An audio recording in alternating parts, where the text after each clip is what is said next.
खबर मुरादाबाद से आ रही, जहां पर प्रेमी प्रेमिका की हत्या हुई है। अलग समुदाय से थे प्रेमी और प्रेमिका। हाथ पैर बांधने के बाद फावड़े से हत्या की गई। हत्या के बाद गड्ढे में दोनों के शव को दबा दिया गया। प्रेमिका के भाइयों ने कबूली है वारदात और 3 दिन से लापता थे ये दोनों। मौके पर फोरेंसिक और डॉग स्क्वाड की टीम पहुंच चुकी है। इलाके में हत्या के बाद तनाव भी फैल गया है, ऐसी खबर आ रही है। तो ये पूरा मामला मुरादाबाद का है, जहां पर एक प्रेमी और प्रेमिका की हाथ पैर बांधकर फावड़े से हत्या की खबर है। हत्या के बाद उन्हें गड्ढे में दबा दिया गया था और प्रेमिका के भाइयों ने इस वारदात को अंजाम देने की बात कबूल कर ली है।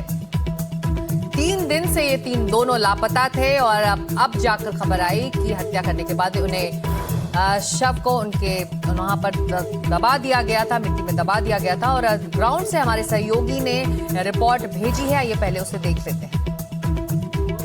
इस वक्त हम मौजूद हैं यूपी के मुरादाबाद डिस्ट्रिक्ट के सब्जीपुर गांव में। ये वही इलाका है जहां पर 2 अलग अलग धर्मों के इंटरफेथ कपल जो है रहते थे। ठीक एक का घर दूसरे के घर के बिल्कुल पास है। अगर देखें तो सिर्फ और सिर्फ एक दीवार का फासला है। ये जो जहां पे हम खड़े हैं इस वक्त, ये काजल का घर है और ये सामने दीवार है और इसके पीछे मुश्ताक का घर है। इस मामले के अंदर मुरादाबाद पुलिस की टीम ने लगातार तफ्तीश की, कई सारे गांव के लोगों को इंटरोगेट किया, जिसके बाद पता ये चला कि काजल के 3 भाई हैं, जिसमें से 2 भाइयों ने मिलकर के मुश्ताक की हत्या कर दी। तो इस मामले के अंदर डबल मर्डर के अंदर केस के अंदर जो है इन्वेस्टिगेशन जो है इस वक्त जारी है।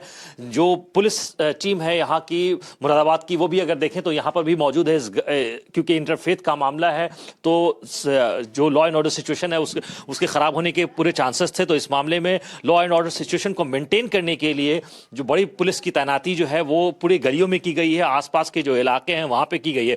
लेकिन इस वक्त हमने कोशिश की कि काजल के घर में कौन है उनसे जरा बात की जा सके। लेकिन इस वक्त अगर आप देखें तो विजुअल्स में साफ क्लियर है कि यहां पर इस वक्त काजल के घर में कोई भी मौजूद नहीं है। तो इस मामले के अंदर एफआईआर जो है वो दर्ज कर ली गई है और इसके अलावा 2 भाइयों को काजल के गिरफ्तार किया जा चुका है। वीडियो जर्नलिस्ट अरुण के साथ आकिल, एनडीटीवी इंडिया के लिए। तो एक तरफ इस मामले में प्रेमिका के 2 भाइयों ने बहन और अरमान की हत्या की बात तो कबूल कर ली है, वहीं अरमान के पिता का आरोप है कि इस हत्याकांड में और भी लोग शामिल हैं। सुनिए अरमान के पिता से हमारी ये बातचीत।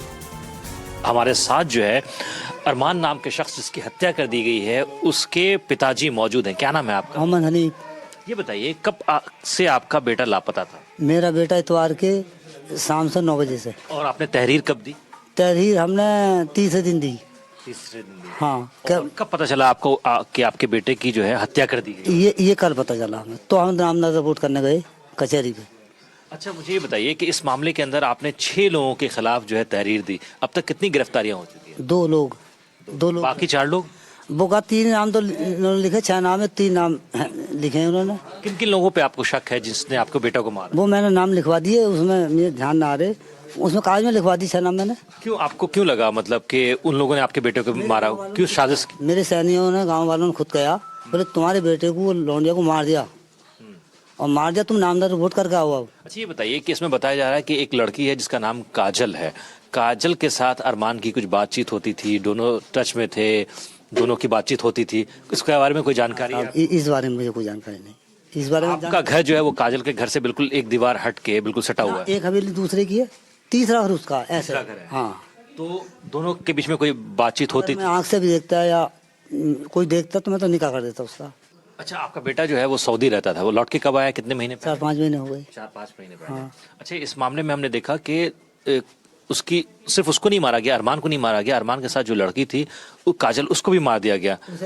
आपको क्या लगता है कि 1-2 लोगों की साजिश थी या कई सारे लोगों ने मिलकर की इसको अंजाम? नहीं साहब, ये तो 5-6 आदमियों का काम है। 3 आदमी 2 आदमियों को मार ही ना सकते, किसी कीमत तो नहीं मार सकते, ना नदी पे दबा सकते गड्ढे खोद के। ये तो लाश कहाँ मिली है? बालाजी का जो मंदिर है बाईपास पे, तो उससे इधर को नदी की ढांग पे 2 जगह गड्ढों मिली, तो वहाँ से पुलिस ही लाई। अच्छा, तो अभी जो मांगे हैं आपकी वो क्या है? मेरी मांग तो गया, मैंने 6 लोगों को नाम करी है।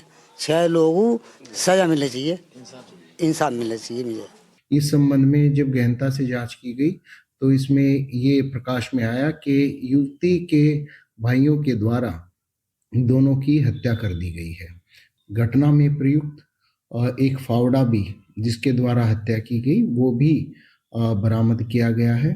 दोनों के शवों का को निकाला गया उस मजिस्ट्रेट की प्रेजेंस में और मुलजिमों की शिनाख्त की निशानदेही पर निकाला गया है और इनका पैनल और वीडियोग्राफी के साथ में इनका पोस्टमार्टम कराया जा रहा है। मुकदमा पंजीकृत है, पुलिस के द्वारा विधिक कार्रवाई की जा रही है। कानून व्यवस्था से संबंधित कोई समस्या नहीं है, पर्याप्त पुलिस बल मौजूद है। और अब सीधे जुड़ रहे हैं हमारे साथ हमारे सहयोगी अकील जमील। अकील, अरमान और काजल दो अलग अलग समुदाय से आते हैं और यही आधार है इस हत्या का, इस हेट स्टोरी का। खबर ये भी आ रही है कि इलाके में तनाव है, हालात इस वक्त कैसे हैं?